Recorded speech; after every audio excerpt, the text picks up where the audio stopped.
तो इस लेक्चर में हम सीखने वाले हैं ऑल टाइप्स ऑफ ऑर्डर्स, जिसमें डायरेक्ट ऑर्डर्स हैं जैसे कि बाय और सेल। फिर आगे पेंडिंग ऑर्डर्स हैं, buy stop, sell stop, buy limit, sell limit, buy stop limit, sell stop limit. चलें शुरू करते हैं। सबसे पहले जिन ऑर्डर्स का हमने जिक्र किया वो सेल और बाय हैं।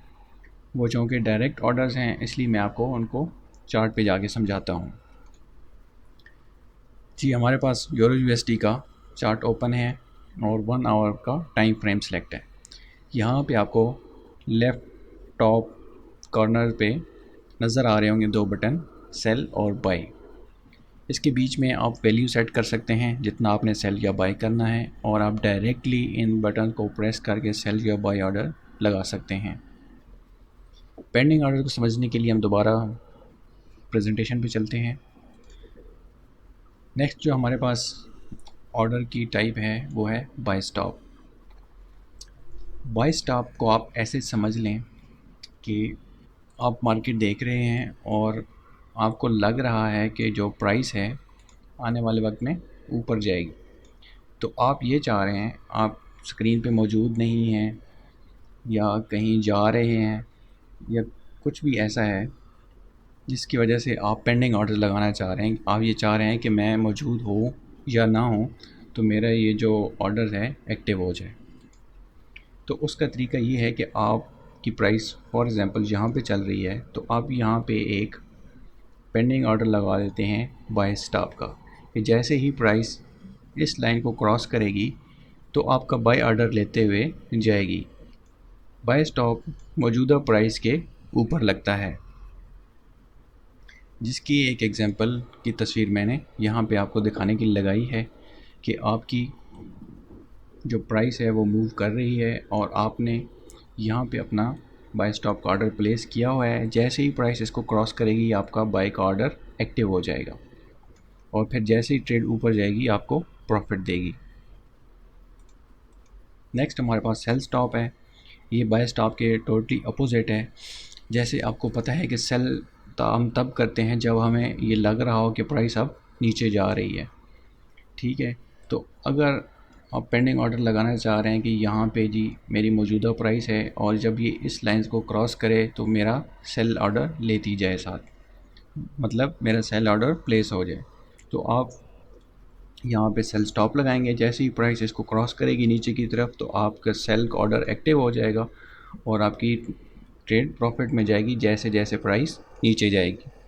उसकी एक एग्जांपल की चार्ट मैंने यहाँ आपको समझाने के लिए लगाया है। जैसे कि ये प्राइस नीचे आ रही है और आपका ये जो सेल स्टॉप है ये वाली लाइन लगी हुई है। जैसे ही प्राइस इसको टच करेगी और इसको क्रॉस करके नीचे जाएगी तो आपका सेल का ऑर्डर लेके चली जाएगी, मतलब कि आपका सेल का ऑर्डर ऑटोमेटिकली एक्टिव हो जाएगा।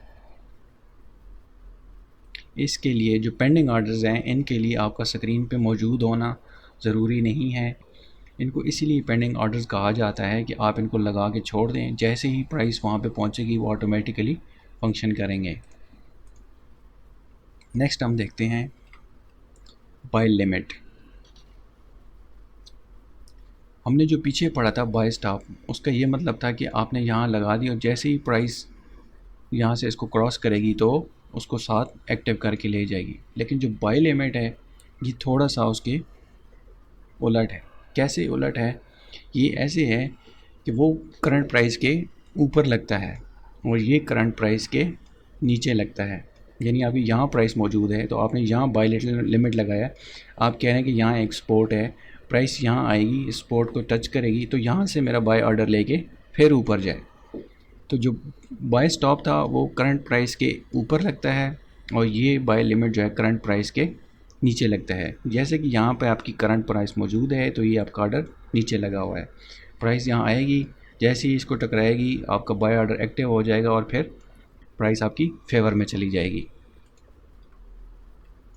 सेम इसी तरह सेल लिमिट, सेल स्टॉप और सेल लिमिट में आपने कंफ्यूज नहीं होना। मैं इसीलिए रिपीट कर रहा हूँ कि सेल स्टॉप जो है वो आपकी करंट प्राइस के नीचे होता है यानी जैसे ही आपकी यहाँ प्राइस मौजूद है, आपने यहाँ सेल स्टॉप लगाया है, तो जैसे ही क्रॉस करके जाएगी तो सेल ऑर्डर एक्टिव करती हुई जाएगी मार्केट।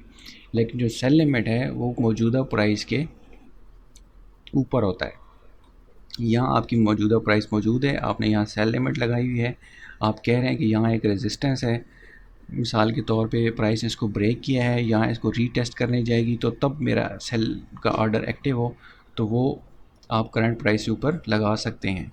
तो जैसे ही प्राइस इसको टच करेगी आपका सेल ऑर्डर एक्टिव हो जाएगा। जैसे कि यहाँ ऊपर एग्जांपल में आप देख सकते हैं कि यहाँ करंट प्राइस नीचे है और जो आपका ऑर्डर है सेल लिमिट वो ऊपर है, तो यहाँ से प्राइस इसको एक्टिव करके फिर नीचे अपना ट्रेंड कंटिन्यू करेगी।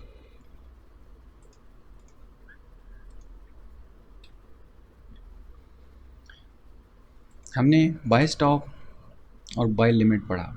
अब अगर हम इन दोनों को मिला दें तो ये बन जाता है बाय स्टॉप लिमिट। ये फंक्शन सिर्फ MT5 में मौजूद है, जो कि लेटेस्ट वर्जन है मेटा ट्रेडर का। तो ये कैसे काम करता है हम इसको समझने की कोशिश करते हैं। यहाँ पे हमारी करंट प्राइस मौजूद है और हम कहते हैं कि ये एक प्राइस लेवल हमने एडजस्ट किया है कि प्राइस यहाँ तक जाए और फिर जब दोबारा इस जगह पे आए तो मेरा ऑर्डर एक्टिव हो। करंट प्राइस आपकी यहाँ पे है, आपने लिमिट सेट कर दी कि प्राइस यहाँ तक आए 1.31500, यहाँ तक जाए और फिर जब इस लेवल पे आए 1.3100 पे तो फिर मेरा बाय ऑर्डर लेके जाए तो वो इस सूरत में एक्टिव होगा। ये थोड़ा कॉम्प्लिकेटेड है लेकिन ये बहुत ज़बरदस्त चीज़ है उन लोगों के लिए जो टेक्निकल एनालिसिस पे ग्रिप रखते हैं, तो उनके लिए ये बहुत ही मुफीद है। बस आपने इसको समझना है कि आपकी मौजूदा प्राइस यहाँ पे है, आपने जो स्टॉप लिमिट है उसके ऊपर एक प्राइस एडजस्ट करनी है कि यहाँ तक प्राइस ऊपर जाएगी, लेकिन जाके जब नीचे आए तो यहाँ से मेरा ऑर्डर ले। तो ये हो गया आपका बाय स्टॉप और ये होगी लिमिट। यानी हमने बाय स्टॉप पढ़ा था कि वो उसकी जो प्राइस होती है वो करंट प्राइस से ऊपर होती है, तो ये बाय स्टॉप हो गया। और लिमिट का हमने कहा था कि वो करंट प्राइस से नीचे होती है, तो यहाँ प्राइस पहुँचेगी तो ये लिमिट ऑर्डर बन जाएगा और ये इस तरह मिल के बाय स्टॉप लिमिट बन जाएगा।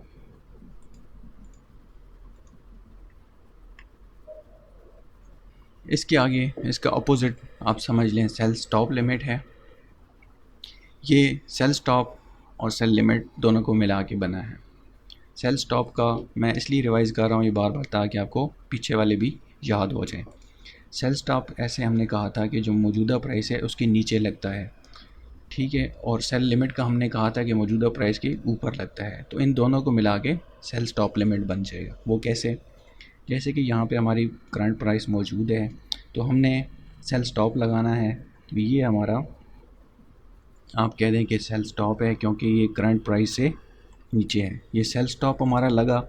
फिर अब हम बात करें कि सेल लिमिट, तो यहाँ हमने एक प्राइस एडजस्ट की कि यहाँ तक जब प्राइस जाए, लेकिन वो यहाँ से जाने के बाद जब रिट्रेस करे तो इस लेवल से मेरा सेल ऑर्डर ले। तो यहाँ से आपका जो सेल लिमिट मतलब यहाँ पे प्राइस होगी तो फिर ये सेल लिमिट बन जाएगा और ये इस ऑर्डर को लेके एक्टिव हो जाएगा। तो इस तरह इन दोनों को मिलाने से सेल स्टॉप लिमिट बन जाएगा। मैं एक दफ़ा रिपीट कर देता हूँ इसको।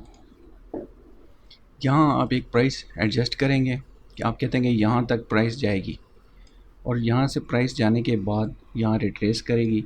जब रिट्रेस करे तो फिर मेरा सेल ऑर्डर एक्टिव हो। तो इस तरह आपको जब ऑर्डर लगाते हुए दो जगह आपको ये प्राइस इंटर करनी पड़ेंगी। मैं आपको लाइव चार्ट पे जाके दिखाता हूँ कि ये पेंडिंग ऑर्डर कहाँ से लगते हैं और कैसे लगाते हैं। हम लाइव चार्ट पे आ चुके हैं। तो यहाँ आपको एक नज़र आ रहा होगा बटन न्यू ऑर्डर का, इस पर हम क्लिक करेंगे तो हमारे पास ये एक विंडो आ जाएगी। इसके बाद यहाँ पे आप मार्केट एग्जीक्यूशन वाली जगह पे जाके, क्योंकि अगर ये इसी तरह रहा तो ये सेल और बाय डायरेक्ट काम करेंगे जैसे ये बटन काम करते हैं। आपने पेंडिंग ऑर्डर लगाना है तो यहाँ से आपने इसको चेंज करके पेंडिंग ऑर्डर्स पे करना है। जब आप पेंडिंग ऑर्डर्स पे कर देंगे तो आपके पास तमाम वैरायटी आ जाएगी पेंडिंग ऑर्डर्स की जो अभी हमने पढ़ी है। इसमें सिर्फ जो कॉम्प्लिकेटेड हैं वो मैं आपको बता देता हूँ, वो आखिरी दो हैं क्योंकि बाय और सेल लिमिट में सिर्फ एक एक प्राइस आपने इंटर करनी है और यहाँ पे बाय स्टॉप सेल स्टॉप में आपको दो प्राइसें एंटर करनी है। एक मैंने जो आपको दिखाई नीचे वाली कि वहाँ तक मिसाल के तौर पे आप बाय स्टॉप की बात कर रहे हैं, आपकी प्राइस यहाँ पे है, तो आप कहते हैं कि यार यहाँ तक जो है ना मेरी प्राइस जाए और फिर जब यहाँ पे आए ना तो यहाँ से मेरा ऑर्डर एक्टिव हो। तो जो ये ऊपर वाली प्राइस है वो आपने यहाँ पे लिखनी है, और ये जहाँ से आपका ऑर्डर एक्टिव होना है वो प्राइस आपने यहाँ पे लिखनी है। और ये एसएल्स और टीपी तो आपको पता ही है, वो यहाँ पे लिखने के बाद जैसे ही आप इस पे क्लिक करेंगे प्लेस पे तो ये ऑर्डर एक्टिव हो जाएगा। मैं आपको अभी एक लगा के दिखा देता हूँ। मिसाल के तौर पे मैं कहता हूँ कि प्राइस यहाँ पे जाए और फिर यहाँ से जब वापस आए तो मेरा बाय ऑर्डर लेके ऊपर जाए। तो मैं एक ये प्राइस एंटर करता हूँ और एक ये प्राइस एंटर करके आपको दिखाता हूँ। ये प्राइस है 1.07518।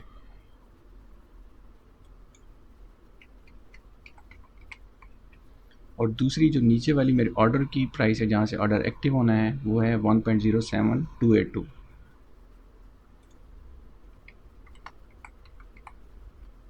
अब जैसे ही वैल्यूज़ आप एंटर करेंगे उसके बाद आप प्लेस पे दबा दें तो ये देखें हमारी दो वैल्यूज़ एंटर हो चुकी हैं। यहाँ से आपको नज़र आ रही होंगी, एक ये वैल्यू और एक ये वैल्यू। और प्राइस जैसे ही इसको पहुँचेगी टच करके नीचे आएगी, यहाँ से हमारा बाय ऑर्डर एक्टिव हो जाएगा। मैं उम्मीद करता हूँ कि आपको सारे ऑर्डर्स समझ आ गए होंगे। आप इनको प्रैक्टिस करें अपने चार्ट पे और फीडबैक ज़रूर दें। Thank you.